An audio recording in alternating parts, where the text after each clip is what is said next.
All right. So we're very happy to have on the podcast Dr. Peter Vronski. He's a forensic historian. Am I correct? That's right. Great. And an author of many books. And author. I keep forgetting that part. Yeah, his book, Son of Cain. Am I saying it right? Sons of Cain. Sons of Cain is fantastic. I Yes. just finished it. It's very good. That's great. And so we wanted to have Peter on because he's actually met Laura, and we'll have them talk about that story. And he has he's written a lot about serial killers, not just here in the U.S., but all over the world. And he's based out of Canada, where he teaches. And I want him to tell us all a little bit about his background and what he does, and then we'll dive in with a bunch of questions. Go ahead, Peter. Well, like you introduced me, I am a forensic historian. I don't consider myself an expert on serial killers. My expertise essentially is in their history. Where do they come from? How do they become what they become? And how we used to investigate them in the past and in the present. My PhD actually is in a whole different kind of serial crime. I'm a specialist in the history of espionage, and of course spies. They're serial perpetrators as well, and so spies and serial killers, they often have very similar kind of psychopathologies. And when I talk about spies, I mean people who betray their own country. I'm not talking about intelligence officers and so forth. So there is a kind of similarity, and of course the last 6 years I have been working with one serial killer in particular, extracting confessions out of him with a partner who unfortunately recently passed away a year ago. But my expertise essentially in serial perpetrators has brought me to at least extract 9 cold case confessions out of this individual, Richard Cottingham, the Torso Killer. That's essentially my background. Which is why we wanted to have Dr. Vronski on today with Laura, because he is doing similar work to what Laura's been doing for the past decade. And not many people know about the Torso Killer. So after we have Laura kind of mention how you guys met and what she thought of what your work has been compared to what she's been doing, I would love for you to kind of dive into that case with us so we can let people know what that's all about. So Laura, how did you meet Dr. Vronski? I had followed his work and I had reached out to him, and we just both were going into Trenton State Prison. He was going to see his serial killer. I was going in to see one of mine out of Trenton State. So we went in together and we actually sat next to each other. And I got to see him in action, interviewing and extracting. When was this? I think it was. When was it? It was definitely before COVID. I know that. I was going to say pre-COVID, yeah. 2019, probably. Yeah. In fact, I talked to him this afternoon. He remembers you, Laura.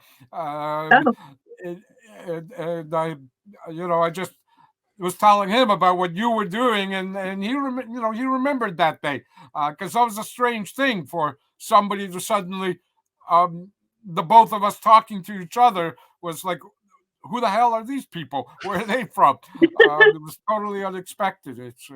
They kind of seat you, so it's at random that we ended up sitting next to each other. Yeah. Visiting who were visiting. But Laura, who were you visiting? I think it was Robert Reldon. I have a couple out of there. Charles Cullen, Robert Reldon. I have a few spree killers out of Trenton State.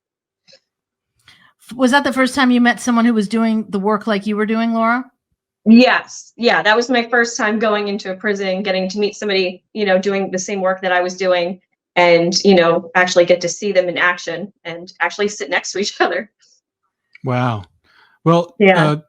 Peter, tell us a little about your serial killer, Cottingham, because just so people know, I mean, most people know who he is, but just for our audience, just give us a little background on him. And tell us the story of how you first encountered him, because that's a fascinating story that was in your book.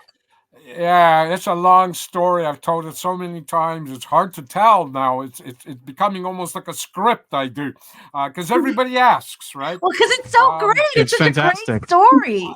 I know it's of course. I ran into. Well, let me tell you about the serial killer himself.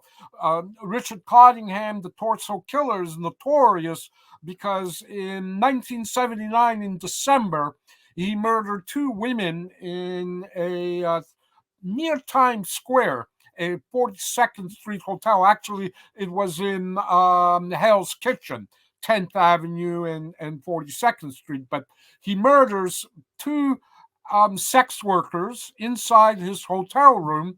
He cuts their heads off and their hands. He puts them in a valise. Then he sets the torsos on fire, and he leaves with the heads and the hands. And I'm checking into that hotel at that moment, trying to get a room. It's Sunday morning around 9 o'clock. And so as he's fleeing the scene, I end up encountering him in the lobby in the elevator as he's getting off. And of course, I remembered him because he annoyed me. He held up the elevator. I'm there waiting, I'm pushing the button. And when you push that elevator button 50 times, somehow the elevator doesn't come down any faster, right? And so I'm now really getting impatient. And who's the jerk off who's holding up the elevator? And so he comes down, and I give him a hard look, right? And so I gotta, if somebody asked me to describe him after, there are things I don't remember. I don't remember if he had a mustache or not. I'd be a terrible eyewitness, but I did get a look at him, and I remember a number of things, like he was sweaty, his eyes kind of like a little bit out of it. He kind of looked through me almost as if I wasn't there, and actually walked through me, bumping me with a bag. I didn't know what was in it, but it felt like bowling balls, and I'm assuming those were the heads. We kind of argued because he's telling me that he took those heads out earlier, that what he probably hit me with was the curve of the hacksaw that he used to take the heads off. But he says he already had him in the trunk of the car. So I don't know. There's a lot of things I still don't know, because kind of the fire department, fire marshal has a different timeline than the one he gives me. In any regards, I didn't know it was a serial killer. I didn't know what happened upstairs. I figure I get on the elevator. I figure, I'll go up to his floor. See, I hadn't checked in yet. I wasn't sure I was going to when I arrived there. It's 9 a.m. They tell me rooms aren't ready yet, but we'll have rooms towards 10:30. I don't know if I want to stay in this place.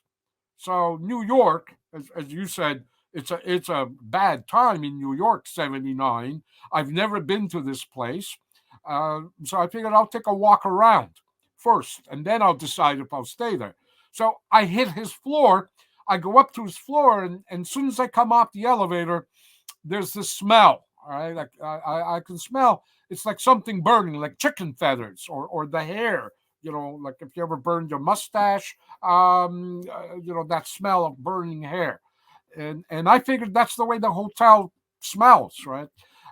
So I walked around maybe for 2-3 minutes, and then I come around the curve, and of course now I see smoke, and there's people are knocking on the doors and evacuating that floor. So I just hit the fire stairs and go out in the street. Fire department is arriving. I say, bye-bye. I'm not staying here. Forget this, right? And I stay somewhere else. No idea what happened. Next morning, I arrive. I had an appointment. I had to be somewhere. I arrive in the waiting room there, and I look at the newspapers, and it's like 2 torsos found burning, sex workers. Well, papers at that time described them as hookers, right, from Times Square. And I'm going, holy, that's what I was in last night, right, last morning. I don't think of him at all, because you got to remember, 79, the word serial killer is still not being used. John Douglas, Robert Ressler, they're the mine hunters. They're just starting doing those interviews, right? So we don't have profiling, the system that the FBI is going to come up with, the organized, disorganized dichotomy. None of that exists. Ressler, Douglas hadn't written their book yet, Sexual Homicide, Patterns and Motives. So I had no memory of the guy on the elevator, because of course now we have this concept. We hear the word serial killer and we think, oh, the quiet neighbor next door, my husband, the school teacher, or the guy you bump into on the elevator. None of that was in my mind. What I did remember, however, was his haircut. He had this kind of almost like a page boy haircut. And of course, my story, when I come back to Canada, my memory begins my getting off the elevator and smelling the smoke. So at cocktail parties, that's the story I'm telling. About a year and a half later, I'm back in New York, and I see in the papers that they actually arrested the guy. I see the picture of him in the papers, right? He's on trial now. I recognize the goddamn haircut. I suddenly go, damn, So I'm curious, like, who the hell are these guys? Because we have serial killers, the Boston Strangler, Jack the Ripper, Ed Gein, Psycho. We just didn't call them that. So the first thing I read, of course, is we have our seminal postmodern serial killer, Ted Bundy. So I get Ann Rule's book, The Stranger Beside Me. That's the first time I started reading about a serial killer. And guess what? In Ann Rule's book, the word serial killer does not appear either, right? No. In Stranger Beside Me. The book comes out 1980 or 81, somewhere early 81. We're still not using that word. It appears, first time I tracked it down where it's kind of deliberately used, is in the New York Times, May 1981. New York Times describes Wayne Williams, the Atlanta child killer, as a serial murderer, and they start using that construct. Right now, Robert Ressler coined the word inside the police community, inside the coming profilers.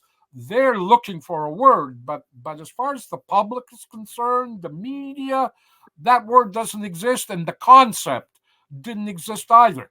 Sexual Homicide, the manual, essentially comes out in 86. And then, I think 91, 92, Silence of the Lambs comes out, and suddenly, everybody knows about behavioral sciences, the FBI interviewing serial killers. We all understand.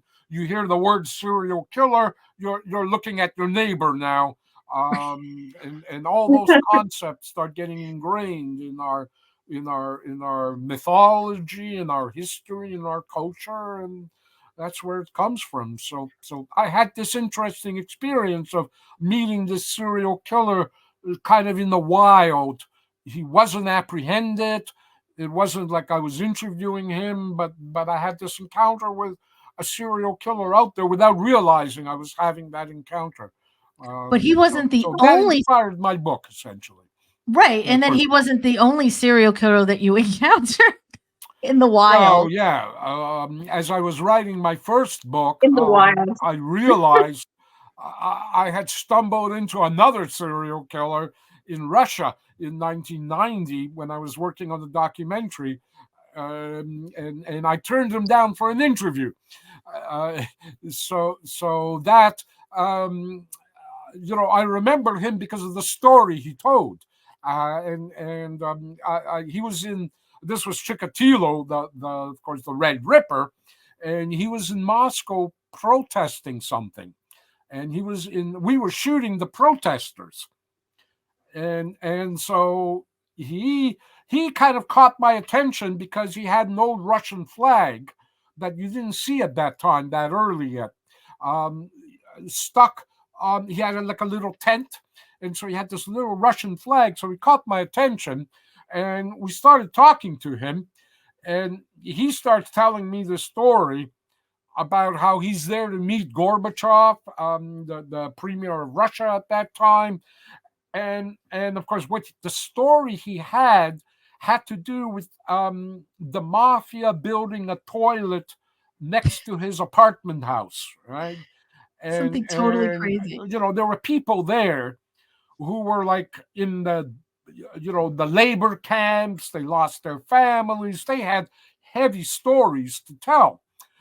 This guy's story, I'm thinking, man, this guy's a screwball. Forget this. So we kind of passed on the story, and I didn't realize it was him until I read in the records as I'm writing my book that he was suspected of killing someone in Moscow, and that he was in Moscow protesting about a toilet being built right outside the windows of his apartment. So I knew it was him. Wow. But I was just kicking myself. Not that he wanted to be interviewed about being a serial killer, right? But still, I would have had him right again in the wild, because 3 weeks later, after I turned him down for the interview, not because I turned him down, but after I turned him down for the interview, he's arrested for his 51st, 52nd, 53rd murder. 53 murders, the Red Ripper. People don't really know that much about him in the U.S. I only know a lot more because I lived in Europe and I was in Moscow quite a bit. But he was like a mythological figure, this Red Ripper guy. Like they didn't know where he came from. He was so terrifying. He killed like 50. And I was watching him because his trial was televised, and I was working in Russia, and I was watching him on TV without realizing that's the guy. Right, because his head was shaved, and he was by the time they had him in that cage, he was like, he was behaving crazy. I mean, all that stuff he was doing. So I didn't recognize him at all. But I remembered him. Because he was one of the things in the protest. He was wearing a tie, right? Like who in the tent city has a tie? All right. And the other thing I remember is he had these big glasses, and as he was talking, he was getting excited, and his glasses were steaming up. So I remember like the tie bobbing, and I remember the glasses steaming up, but otherwise I didn't remember anything about him. Just those two things. And if it wasn't for how kooky and stupid his story was, I of course would not have recognized him at all. Yeah, that's crazy. It's crazy. Incredible. I know. It's interesting how some people will meet one person like that, but you met two, that were out before they do it, and it's just weird. Does that, and what is that? How did you transition to that, to where your interest into these serial killers? I had the question in a way like, is there something wrong with me? Am I traveling in a bad way? I know that I was certainly I was trespassing in Richard Cottingham's territory by checking into that hotel. So okay, I'll buy that.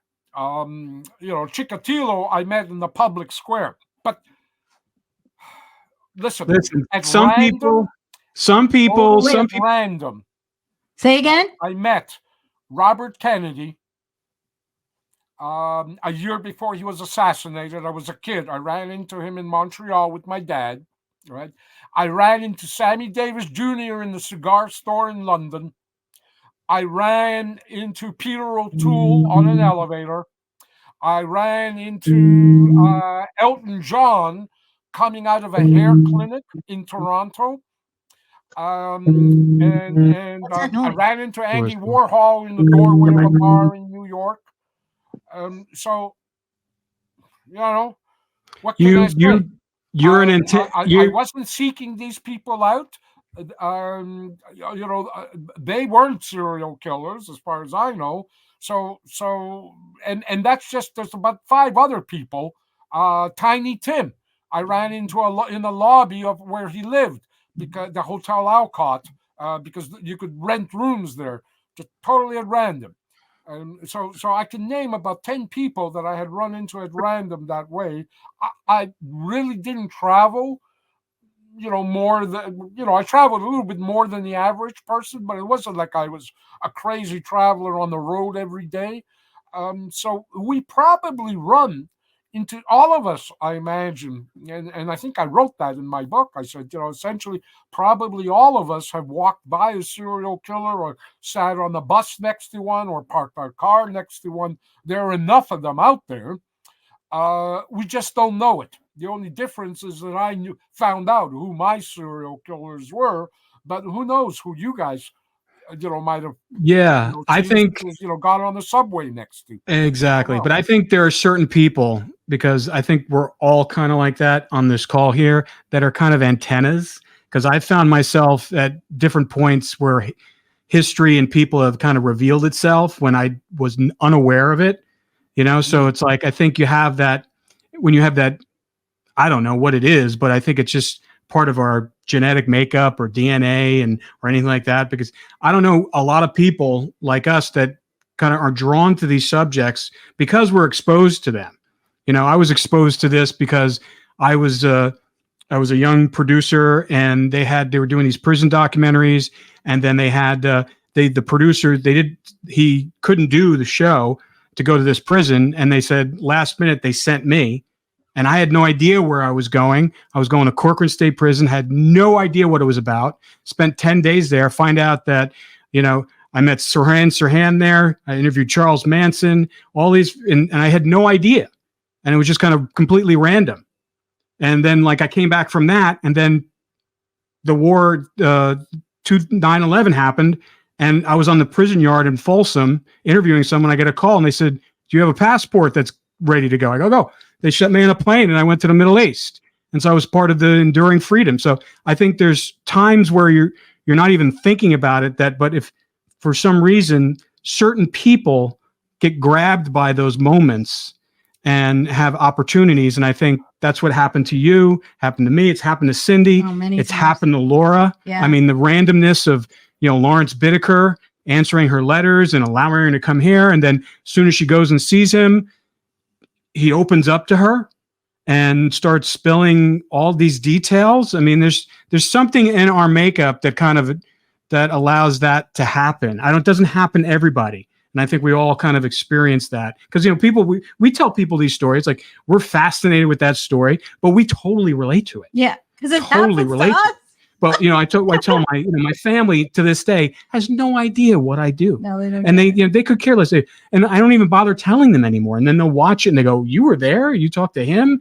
I spent like a month talking to Gary Ridgway on the phone, because his niece worked for me, and I had no idea she was related to him. And then the last day of work, she came in to thank me.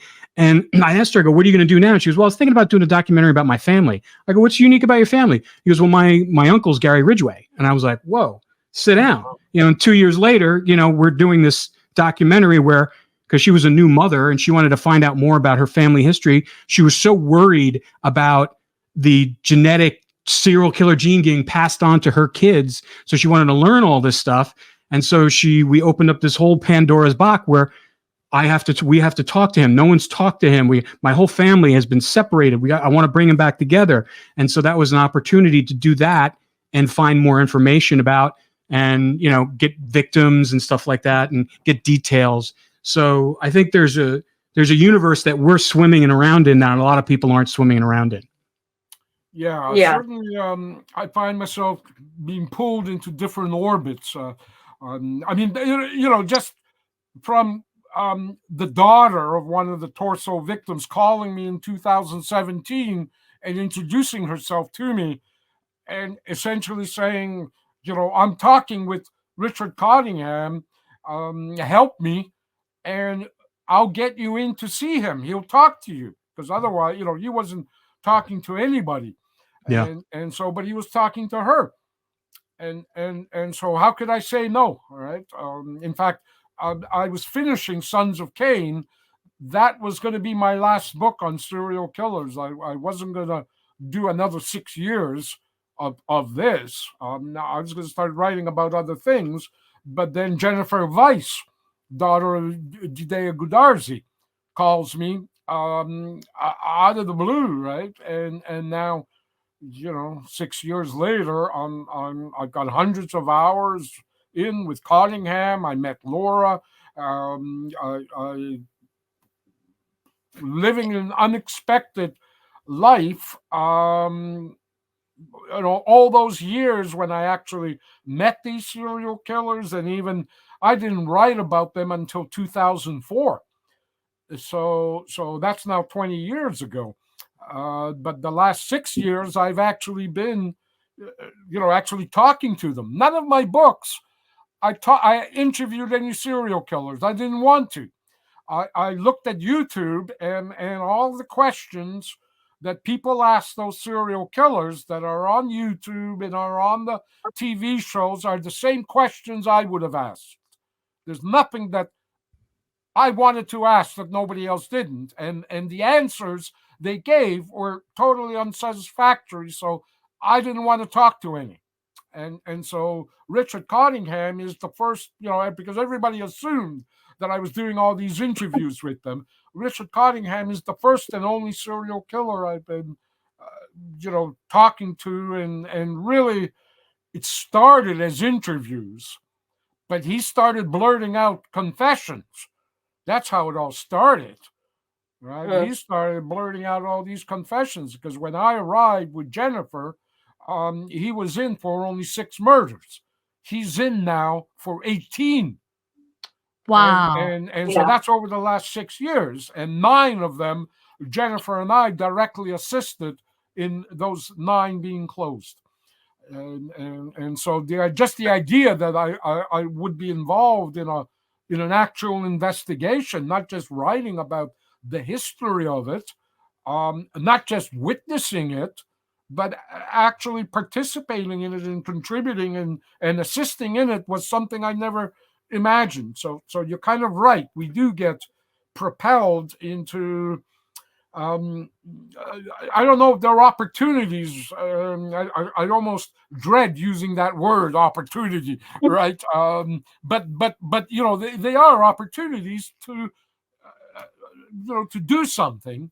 Well, And there's that's what it was. circumstances. Yeah, I'm there's actually, circumstances that. closing cases. I never imagined at the end of my life, like I'm in my mid-60s.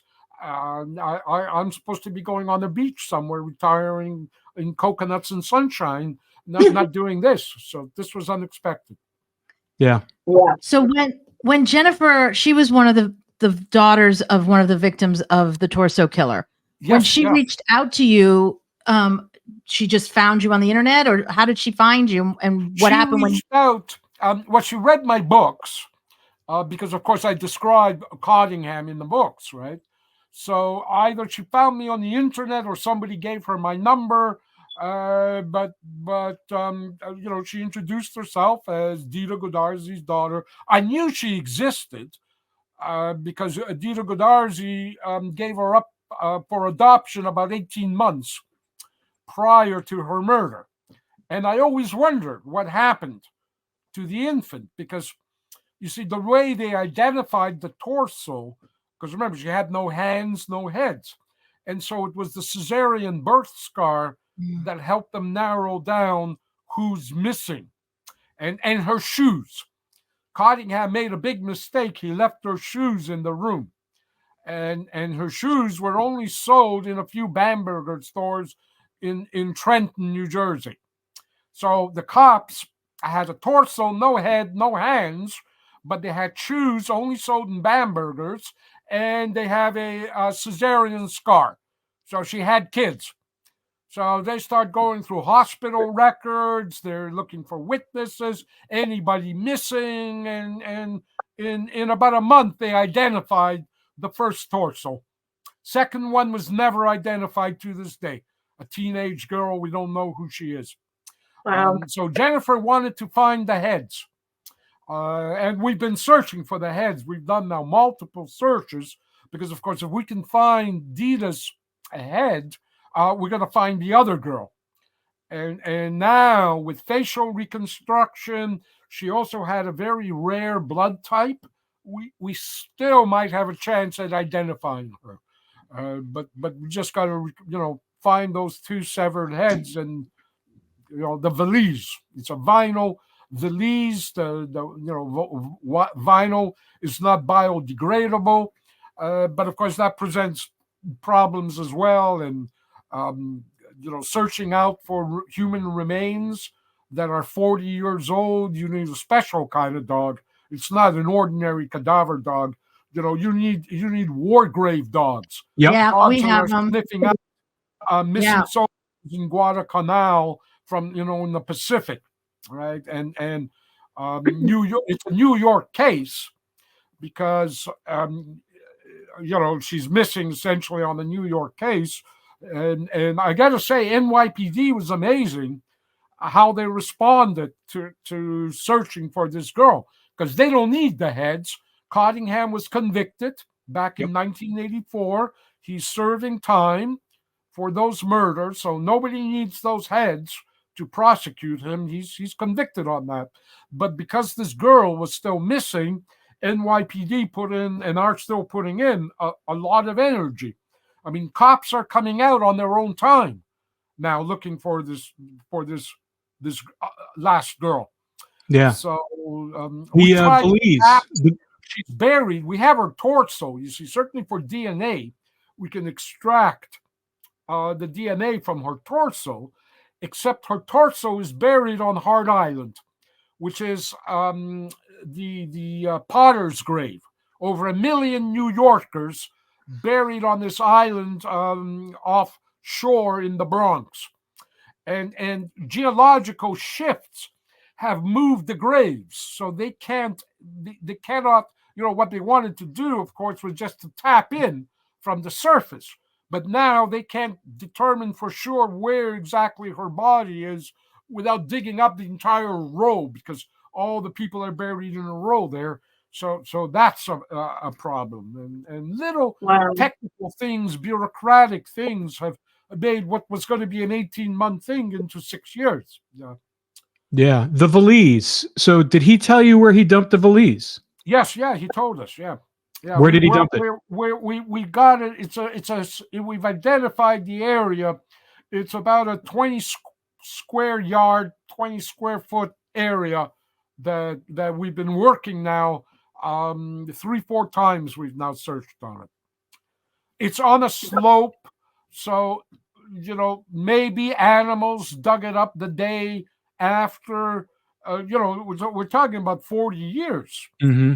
A lot of stuff has come down from the slope, so it's hard to say how deep it is. What we haven't done yet is we haven't brought in, ground penetrating radar. That's the next step. But we've done the dogs. We've done the metal detectors in the hope that maybe the metal clasps from the valise. He also tells us that he thinks he threw the handcuffs into the valise as well. So that would give us certainly enough metal to give a nice strong signal for the metal detector. But we're not, there's a lot of people have been there. People have picnicked there for 120 years in that location. We're hitting pop cans and beer cans and wine bottles from the 1890s, right? It's a trail that's a natural trail that people have been using, like I said, for over 100 years. So we know where it is, and we just haven't. The first dig, we kind of missed it. They brought in a lot of equipment. They were there 2 days excavating it. Nothing. And every time I think he might be telling us a story, he gives up a detail that makes me confirm it. little things that are I always have doubts, right? He's a serial killer. That's what they do, right? They tell you stories. But every time I get to that doubt point, he gives me something, and I go back to that place and I confirm it. When you first met him, what was that experience like? We were both very shy. That's what I would describe him. I met him first time I came in with Jennifer. So Jennifer introduced us. And he had a lot of business questions for me. He is kind of he was very protective of Jennifer.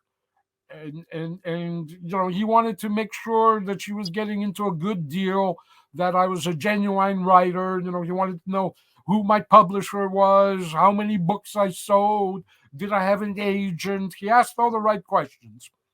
And then my first question to him, of course, was, "Do you remember me?" Right, and he had no memory of me whatsoever. He was a little shocked, in fact, that I had run into him. He got it was as if he got worried all of a sudden. He was like, "Did the police interview you?" Right, and I explained to him that I never went to the police, and I wouldn't have even thought of going to the police. Like I said, I didn't know he was a serial killer that I met, but he has got memory issues, major memory issues, and so that night he's got different versions and timelines, and I've got forensic timelines from the ME's office, from the fire marshal's office, from a couple of witnesses that line up with my memory, but don't line up with his memory. And yet, objectively, things that he's telling me, like, he described the river the morning he was there. And he tells me that he was already burying those heads about an hour and a half before I felt that he bumped me in the legs with them, right? So am I wrong, or is he wrong? And I have a grouping of factual things that back his story up, and a grouping of factual things that back my story up, and who knows how it's going to get resolved now. Certainly until I find the heads, I'm wondering, because my thought was, but why, the heads are in a very elaborate place, and why bury them there? Why not just toss them in the dumpster? Take a drive uptown and toss them in the dumpster. And I got theories for what, why he may not want to say that to Jennifer at that time. I threw your mom's head in the dumpster. I know that when he described where the heads were, nobody thought that the NYPD would go mount a search for them. Certainly he didn't. And for me, it was like a fantasy. Oh, yeah, NYPD is going to go running looking for the heads, Yeah, sure. Right. So that I managed to get them to do it. Came. They did it within 3 months of my kind of raising the alarm, and they didn't tell me until the day of, because they didn't want me showing up there. All right. So I was told the morning they were doing it, I was told not to come to the scene, neither Jennifer nor I. But that we could go sit down with Cottingham at the Bergen County office, because this was on the New Jersey side. That was the other thing that was complicating it, because he had multiple agencies involved, right? So we were invited to come down and sit with Cottingham once he's brought back from that scene. And when I saw Cottingham that day, his eyes were like, they're looking for the heads. When he told us where those heads were, I think he thought the same thing we did. Nobody's going to go looking for them. Forget about it. Right? But They did. and they're looking, and they're still looking, and you know, it's amazing. It's It is amazing. amazing. That's And I amazing. wish Jennifer was around Laura, for the end of it, because she never got a chance to come out to the latest searches. By then she was sick, no. and so, you know, that's the It's- sad part. Yeah, well, that's what I was going to ask Laura. I mean, this is kind of so similar to what you've been doing. It's that race against time, because you know you've dealt with a lot of victims' families who have passed on, who you've talked to, and Yeah. have trying to doing all this amazing work that you're doing, extracting Yeah. information. I mean, when you first met Peter, what was it? Because that was pretty. What, it was like 6 years ago. How long ago? Was it 6 years ago? 2019, I want to say. We think, yeah. Yeah, Yeah. 18, 19. Pre-COVID. How did it Yeah. feel to meet someone who was doing pretty much the same thing you were doing? And then it's like how do you compare notes? I mean, since then you've met other people like, you know, Rob Dick, who's doing that. He's a private investigator, bounty hunter.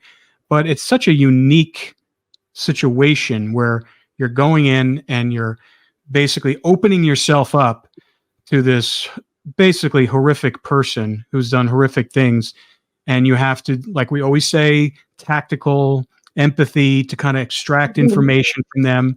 I mean, it must be interesting when you meet people like Peter who are doing the same thing and also are getting results based upon that work. I mean, he's like he Right. said before, all these other convictions he's gotten. You know, he's in there. Like it's just, and that's the end goal. Obviously, the end goal is to bring those people back so the families have resolution. But how does that? You know, how do you respond to that? You know, it's been really great because it's been a support system. I mean, I've always messaged Peter, he's messaged me, and it's kind of like he'll be doing the searches in New York and I'll see it on Facebook, and then I'll be, you know, in the San Gabriel Mountains posting like up in the mountains, and it's kind of like we're doing exactly the same thing at the same point in time. Like when he got his extractions was when I got my extractions. So it's like almost identical timeline too. And we're, you know, it's been great having somebody who I can just go to and soundboard, you know, because nobody else is having these experiences. Like who else is, you know, dedicating their life to find these missing victims and sit with the serial killer like every weekend? Nobody. So it's been great having Peter to go to, and Jennifer too. It's been great to have a support system like that.